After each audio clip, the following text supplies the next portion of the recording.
fights in Times Square, Manhattan, New York City, New York, USA. The three fights: Teofimo Lopez versus Arnold Barboza, Devin Haney versus Jose Ramirez, and Ryan Garcia takes on Romero, and it's all brought to you by Ring Magazine, along with SNK Corporation, the publisher of the famous video fighting game Fatal Fury City of Wolves, along with Oscar De La Hoya's Golden Boy Promotions, Eddie Hearn for Matchroom Boxing, Bob Arum's Top Rank Boxing, and it's all broadcast live exclusively on DAZN worldwide. Now, at this time, I'd like to introduce our press conference panel. Seated, we have the COO of Ring Magazine, Rick Reno, the chairman of Matchroom Boxing, Eddie Hearn, the COO of Top Rank Boxing Incorporated, from the Boxing Hall of Fame, Brad Jacobs, and a 7-time 6th Division world champion, Olympic gold medalist, the promoter of Arnold Barboza, Jose Ramirez, and Ryan Garcia from the International Boxing Hall of Fame, the Golden Boy, Oscar De La Hoya. Champ always gets an answer.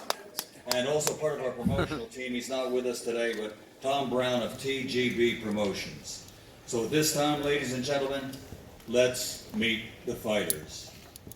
First, fresh off his split decision victory over Jack Catterall, he still has a perfect professional record. 32 fights, 32 victories. He is the undefeated WBO interim Super NYC in recess, undefeated super lightweight champion of the world, Devin the Dream Haney.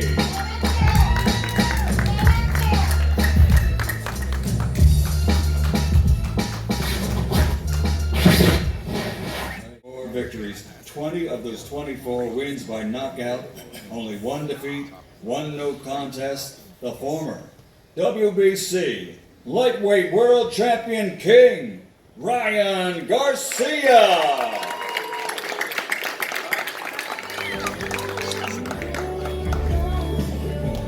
Well, ladies and gentlemen, at this time, let me turn this over to our host for the press conference, the editor-in-chief from Ring Magazine, Mr. Douglas Fisher.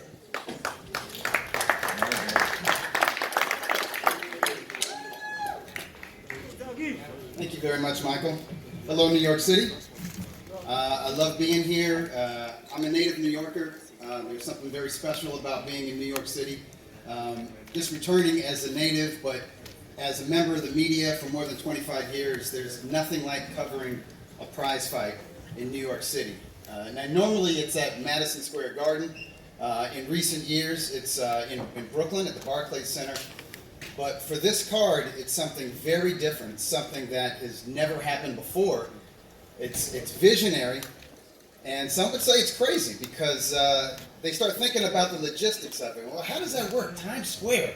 They're just going to build a ring there, and are they going to block stuff off? And what about the foot traffic and all of that? And are they going to show it on the screens, or how is this going to work? And I would just say, stay tuned. Just watch. It's going to happen. The folks who are putting this together, they're a little bit crazy, but crazy in that good way, in that they think outside the box, and they're willing to try new things. And I think that's very important in boxing right now.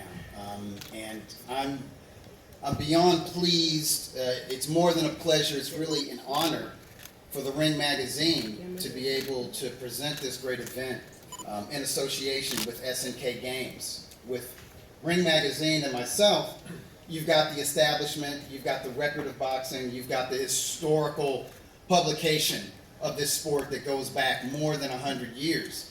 And with that recognition among hardcore fans and definitely fans of my generation and Mr. Buffer's generation. But there's potential fans out there that are under the age of 40. And I really think with associating and presenting this event with a game, I'm old, so I want to call it a video game, but Fatal Fury, City of the Wolves, I really think that we can grab the attention of a younger generation and putting it in Times Square, I really think we can just grab the attention of people outside of boxing. 'Cause that's something that's been missing. It's something that we need. It's something that used to happen back in the day when I was a young fan. People who were not fans at all of boxing, they could just be flipping through the channels and they would see boxing on the nightly news. They would see boxing on free television. They would see boxing, great fighters being interviewed on Good Morning America or whatever the morning talk shows were. So if they didn't think they were boxing fans, they got pulled into it. And I really think that having this fight take place in Times Square, we're going to get casual observers who may not know they're boxing fans. But boxing has a way of pulling people in, and once that bug bites you, you're bit for life. And people here know about this because we're all real fans here. And so you guys know that these are real matchups. Sure, you can argue there's an A side and there's a B side. You could argue, well, there's odds favorites, or there's fighters that the industry of boxing wants to see win. And I think if you follow the sport, you know it's no secret that Ryan Garcia and Devin Haney over here, the plan is for these guys to get together for an anticipated rematch in October. And then a further plan is for the winner of that fight to face Teofimo Lopez. We've all talked about it, it's rumored. But if it's one thing running a publication has taught me, and being editor of a magazine, in boxing, there are no long-range plans. You got to be loosey-goosey. You got to roll with uncertainty and abrupt changes. And I feel like the opponents of, I won't even call them opponents, the fighter on the opposite side of the ring that are going to be fighting Ryan Garcia and Devin Haney and Teofimo Lopez, they're not just coming to win. They, in their hearts, they know they're going to win. So it's these type of matchups that really keep us engaged. So without further ado, let's get into these matchups. I'm going to start off with the two-division lineal ring magazine champion, Teofimo Lopez. Lopez, I like what you have on there. What inspires this right here? Is this like the Warriors or something, or what? West Side Story? I think, hey, well, first off, let's say thank you to God. All praise be to Allah. Truthfully, I think that all these things come together, and that's really why we're all here. So we're here to create big fights, and this is what it's all about. You know, I just want to thank everyone that's partaken in this, the zone, truthfully, the ring as well, me carrying it, and Fatal Fury. Let's get it going. So to that, just balance, man. I'm here to bring and restore balance to this 3D dimension world, and just take over again, like I always do. Times Square takeover. Teo, Arnold says that you've been avoiding him. He's wanted this fight for a long time, probably since you first stepped up from lightweight to junior welterweight. He's wanted this fight. Why hasn't it happened until now? Why hasn't it happened till now? I mean, look, Exactly. just focus on fights, man. Just focus on big fights. I don't think Barboza is that type, but His Excellency, they asked for the fight. They think that it's a great fight, lucrative fight for this card, and hey, what can I do? When it was first brought up to you a couple of years ago, when both of you guys were top ranked, were you thinking that he hasn't achieved enough, or he doesn't have a big enough name, or what was the reason?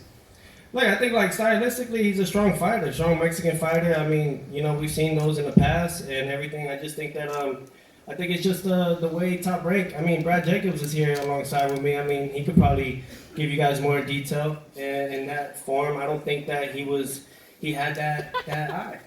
All right. Before we talk to Brad Jacobs, let's talk. He's 32. Hold on, wait, but he's 32-0. He just got an interim world title. At 15 fights, I got my first world title, and I won it at Madison Square Garden, and then became undisputed at 16 fights. And I'm only 27. How old is you?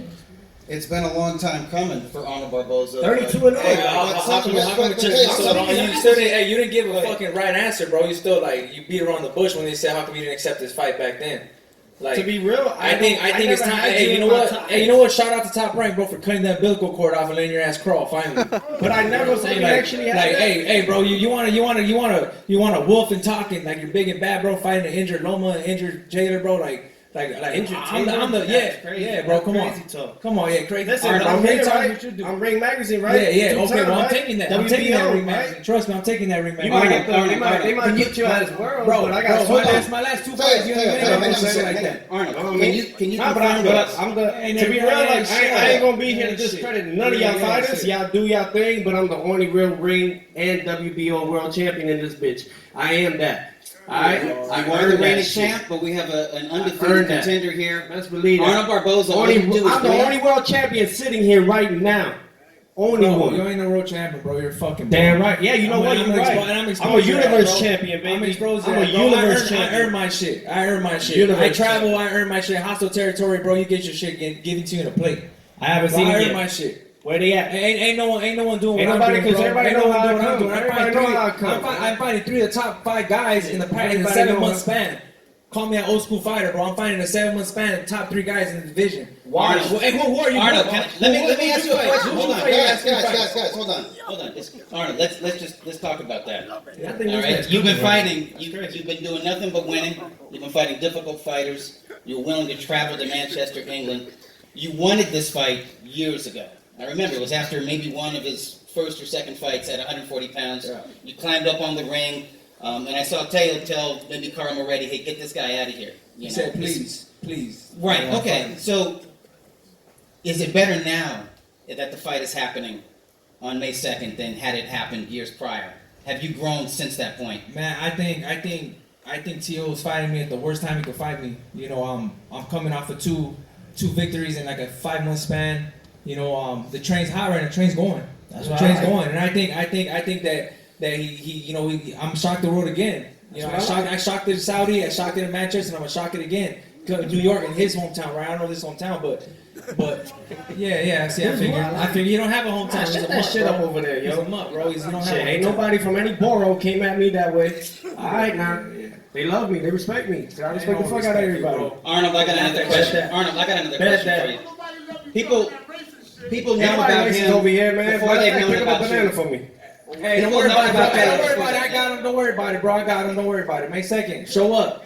Show up, and I'm gonna show out. You'll I need a see. sponsorship deal, that matter of fact. For people who don't know you, Potassium, baby. can you tell us a little bit about your background? I know you come out of a gym in South El Monte, the great Ben Lira.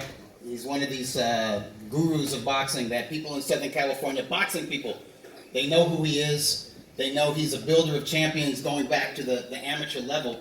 I know the people that you're involved with. I see you at the developmental shows, the club shows. There's nothing but respect between you and the fans and the boxing people of Southern California. But for folks from outside of Southern California, what makes you you? What makes you special? Tell us about that hard cloth that you were cut from. Yeah, man. You know, I grew up in the city of El Monte. Nothing was given to me, man. Everything's been hard work. You know, from club shows, selling tickets, you know, hustling out there, man, trying to make my name. Nothing was given to me. Everything was earned. You know what I mean? I'm not doing some, funny push-ups and shit on the internet. You know, I'm trying to grind, man. That's what I'm doing. You know, and I'm just a grinder. I'm a worker, man. I work hard. You know, I think that separates me from everybody else. You know, I think I'm at where I'm at right now because of my hard work. You know, shout out to my pops, man, who's been my trainer since I was 5 years old. You know, fighting in smoker fights. You know, because I was, I couldn't fight. I wasn't 8 years old, so I couldn't have a USA license. So I was fighting his undercard, my pop's undercard. You know, so man, that's the type of person I grew up, man. I grew up tough. You know what I'm saying? I grew up raised by a real man. You know, a real man that takes care of his family, man. That's not on that goofy shit. You know what I mean? So, look, man, May 2nd, you know, I'm a live dog in there, man, and he's going to find out. He's going to see, just like everyone else says, oh, he's not on another, well, I'm not on no level. We're going to see when I'm raising that Ring Magazine belt, this WBO belt. I can't wait to see it. You guys, well said. Let's move on to the second matchup here. Fuck, I didn't even finish talking. You want to wants to hear you, bro. Wants to hear you down there, bro. You know, I'm trying to promote this. Oh, I see what the. Come on, man. I see what we on, man. Bro, everyone knows. That's why, bro. Everyone knows. Even Top Rank knows. Nah, you know why? Bro, Top Rank don't even want to be here, bro. They're just here because they have to be here. They don't even want to be here to support you, bro. $30+ million. Damn right they gonna be here, bro. Damn right they gonna be here. Shit, money talk, bullshit walk. Yeah, bro. You full of bullshit. Hey, bro, but Hey, don't worry, Top Rank. I'm gonna get those minimums down for you guys. Don't worry about that. Oh, okay. All right, guys. Yeah. Save a little bit. Let you go. Save a little bit for the stare down. I gotta get mine done. Save Ain't gonna work that way, bro. Save a lot for May 2nd. Save a lot for May Save that 2nd. shit. Y'all All can right. save that up somewhere else, cause they ain't gonna hurt. They ain't gonna work over here, yo. They ain't gonna work All over right, here. all right. I'm gonna move Africa, on. you down there, bro. You got your time the other times. You down over there, bro. Yeah. Go ahead. Take your shit. 100%, bro. 100%. 100%. Oh, is that Rick? 100%. All right. 100%, bro. 100%. Hey, real fighters fight, bro. Hey, real fighters fight. That's it.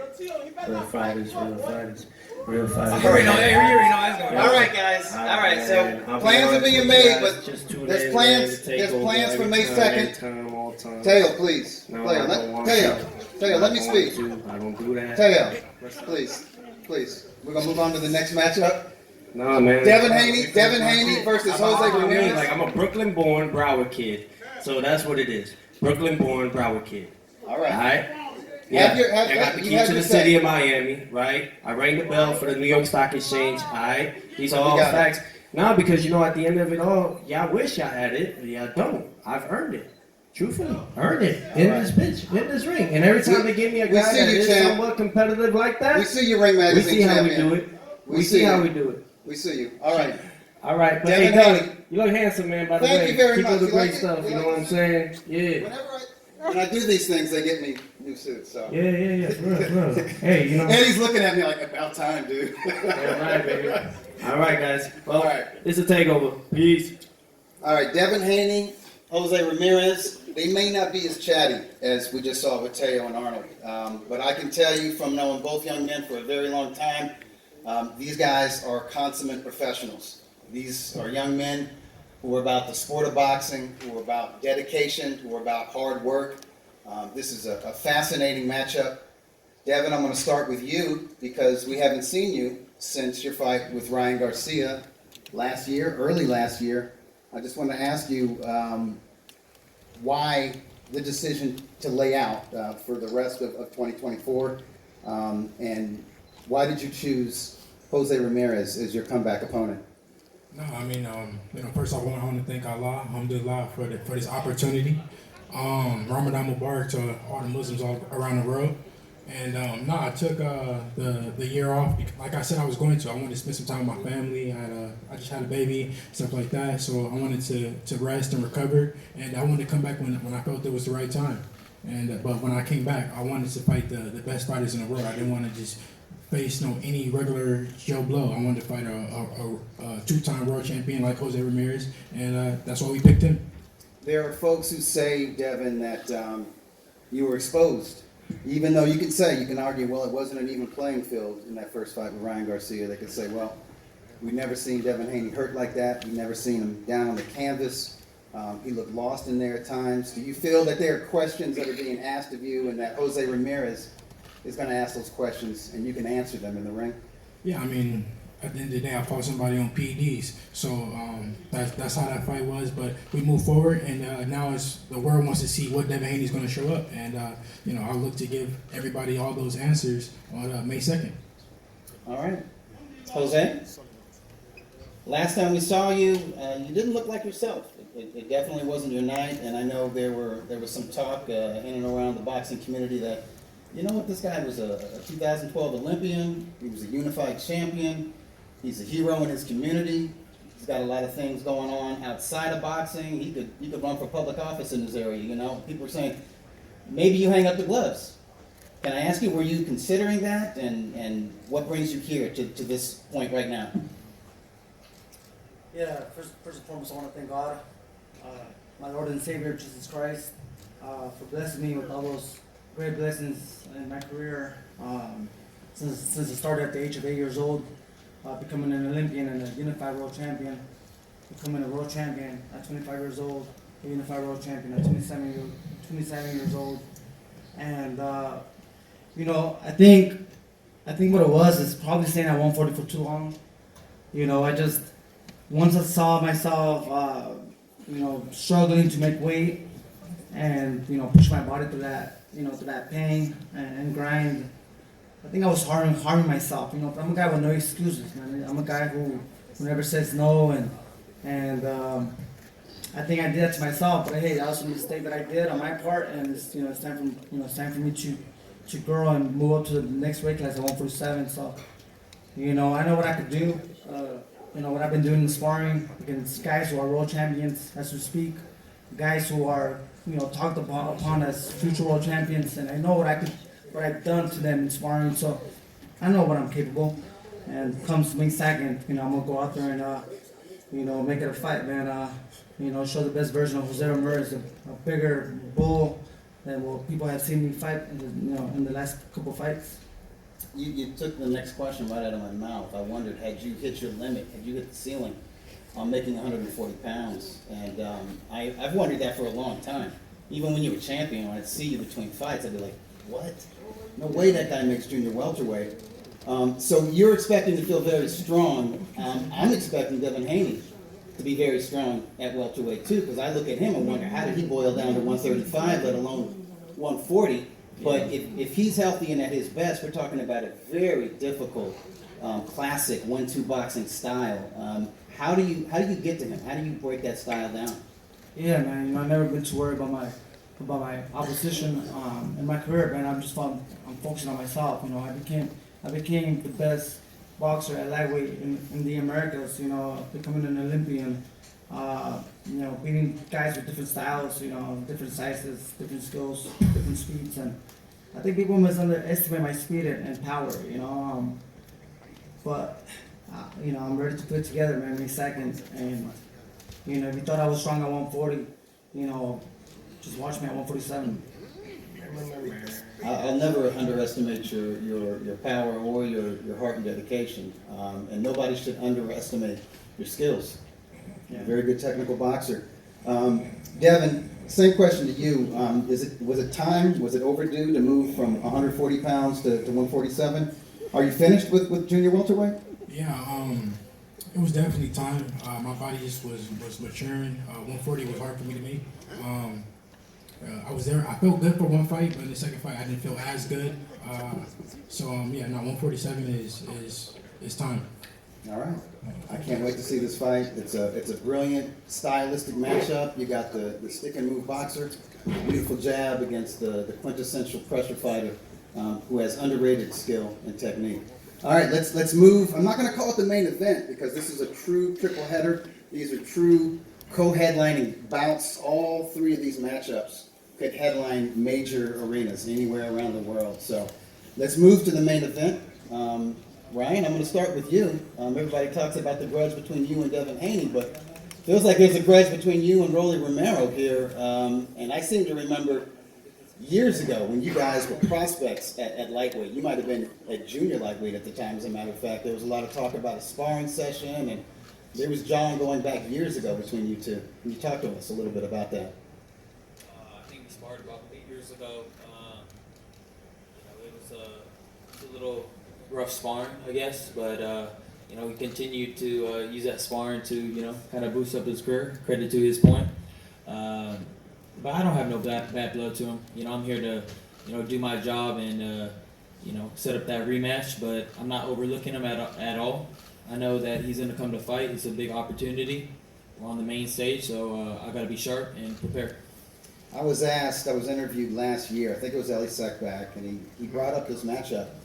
And he said, well, who do you like in it? How do you see the fight? And I said to him, whoever lands first has a huge advantage immediately. It's like a lightning bolt left hook and a bomb of a right hand with Rolly Romero. Rolly, let's turn it over to you. That sparring session.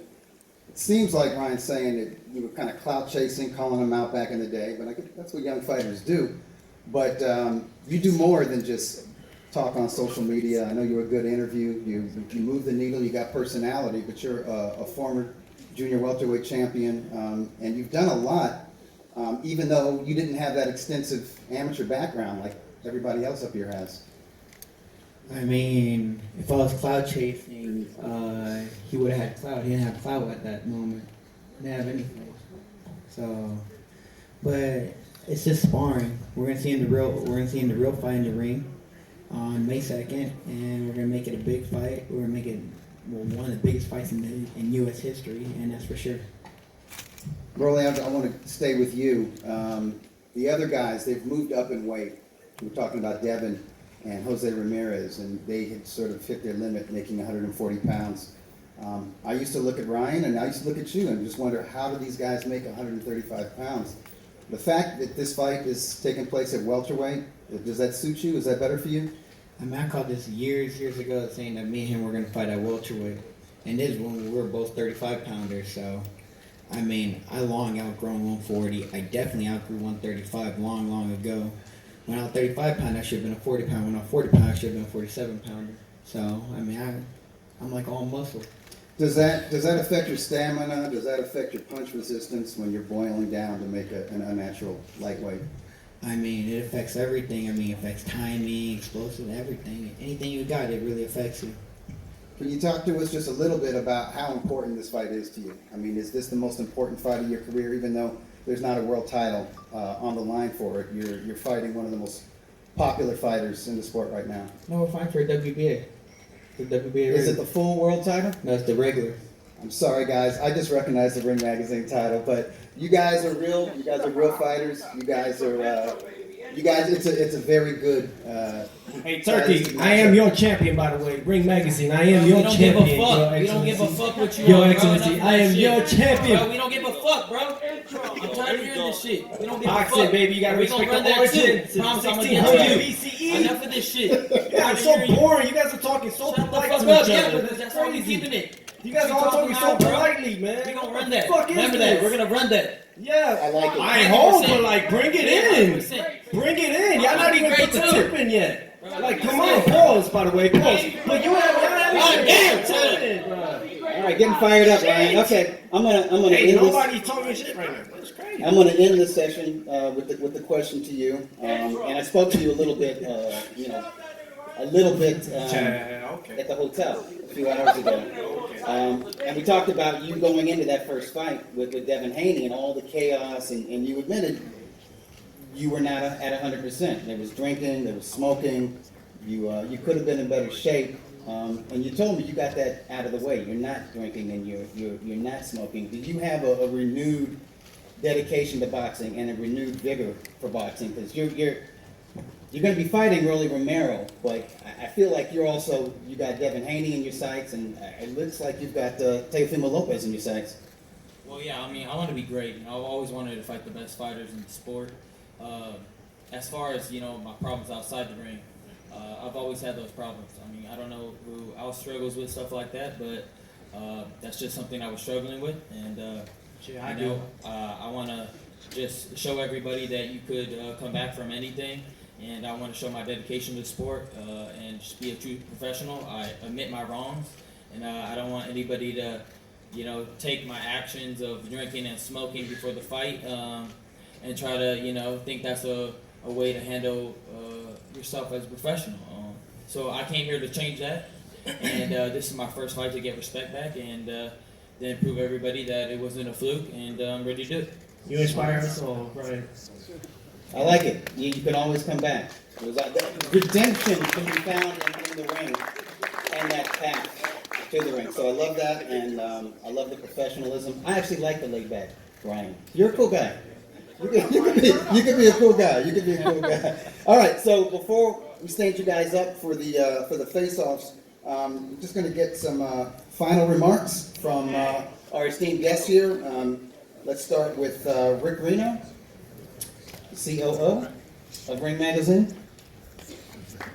Yeah, I just want to say, we have 3 dangerous fights. Everyone knows that it's the big elephant in the room. If Ryan and Devin win their fights, they will most likely go into a fight in the fall. I know Jose and his team have said Devin's never getting to that fight. I know Rolly and his team have been saying they're never getting to that fight either. On the other side. No, I did not say that ever. My bad. They can fight after me. I don't really give a fuck. And obviously, Tio is in a real dangerous fight. He's going to be defending WBO title, the Ring Magazine title, against the mandatory challenger, Arnold Barboza. Arnold is arguably on one of the best runs at 140 over the last 12 months. And I know Arnold's told me more than enough that Tio's never getting to any of the future plans that we have in store for him. Man, just like all the other promoters had plans, we broke them, so we're breaking this one too. And we could have, staged this event anywhere. We could have put it in any venue in New York, any venue in LA, any venue in Las Vegas, and it would have sold out. We wanted to do something special, something iconic, because we would have put this any other venue, any other location. It would have just been a really big event with 3 great fights. We wanted something that, like, 25 years from now, people would look back and say, oh my God, can you believe they staged that crazy event in the heart of Times Square?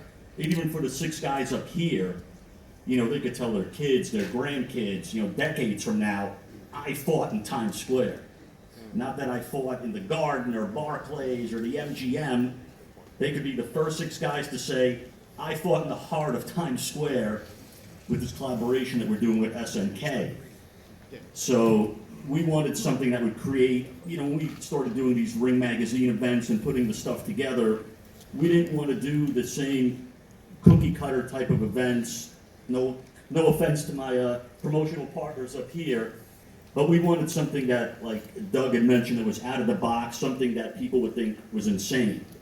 When we first got this concept on paper, everyone thought it was just, we're just talking. It's never going to happen. How are these guys going to do it?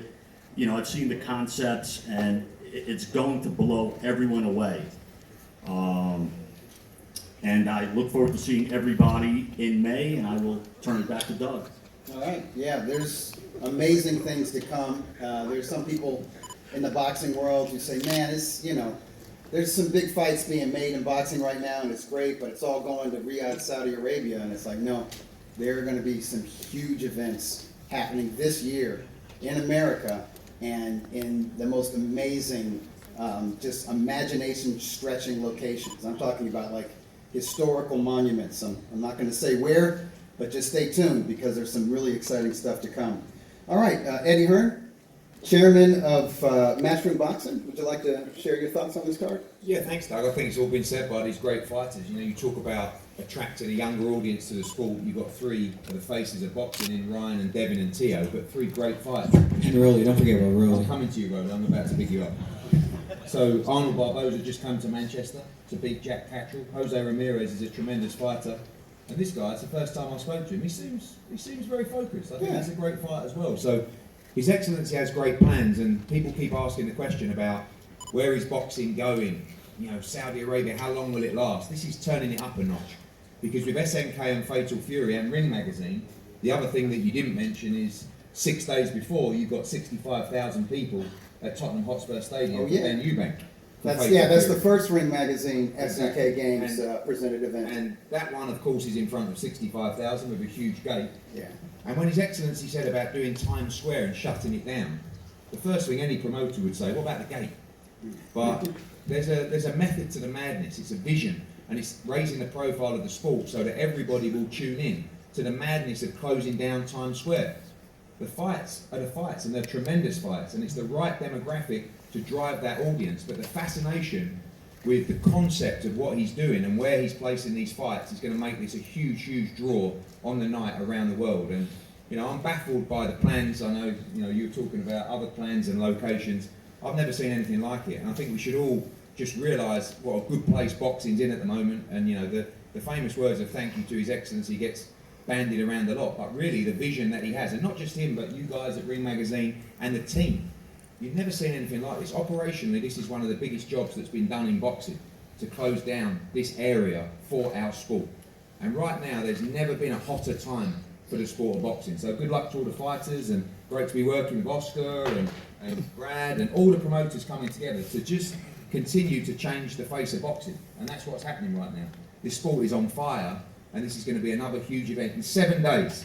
Ben Eubank, Fatal Fury, SNK, Times Square, and of course, don't forget moving into the Canelo event in Riyadh season. What a time for boxing, and it's only just beginning. It's good stuff. And fighters, when young fighters, we have young fighters here, when young fighters are willing to challenge themselves, and when the promoters are willing to work together, nothing beats boxing.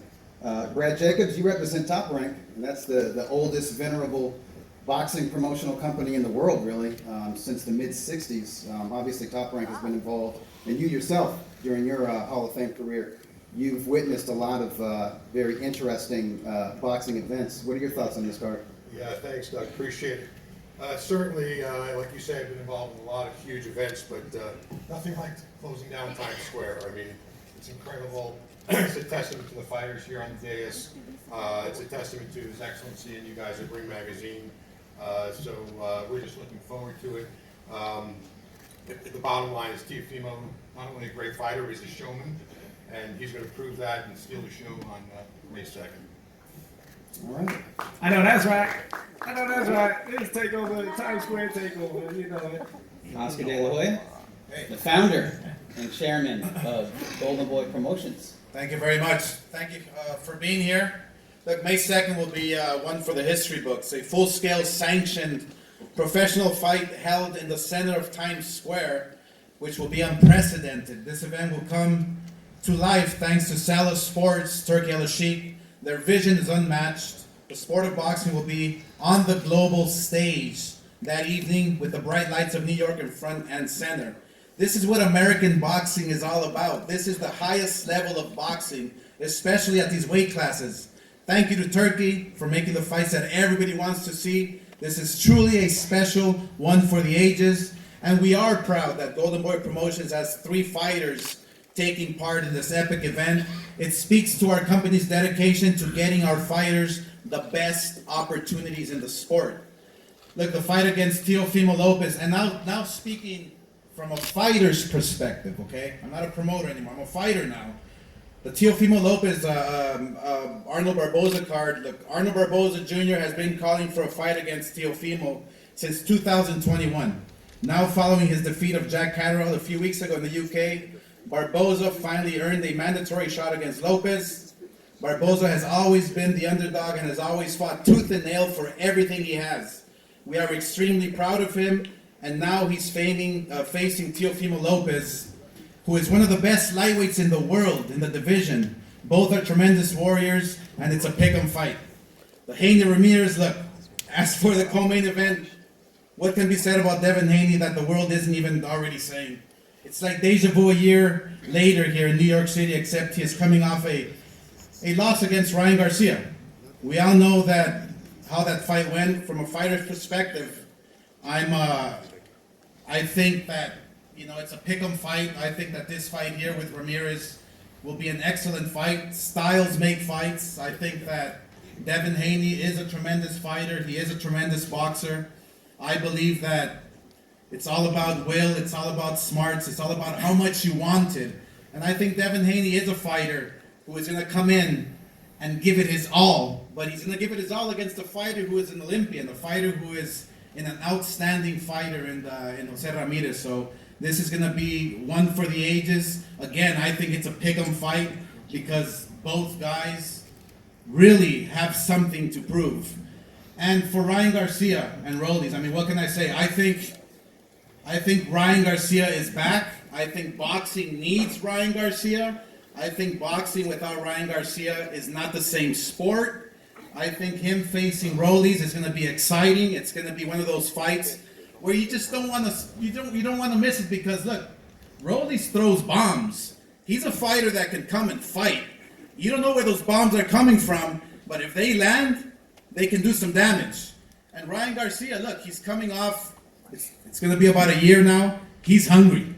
He's hungry to get on top. He's hungry to be world champion. No, Diddy. No, Diddy. My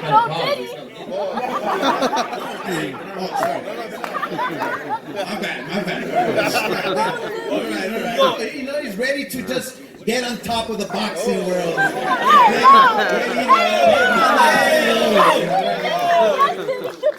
So this fight card, look again. Thank you, Turkey, for making boxing great again.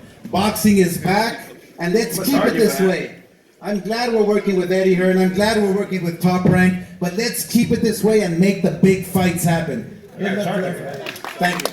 All right, well said, Golden Boy. All right, Oscar, Brad, Eddie, thank you for those final remarks. And now we're going to set up for the stare down. So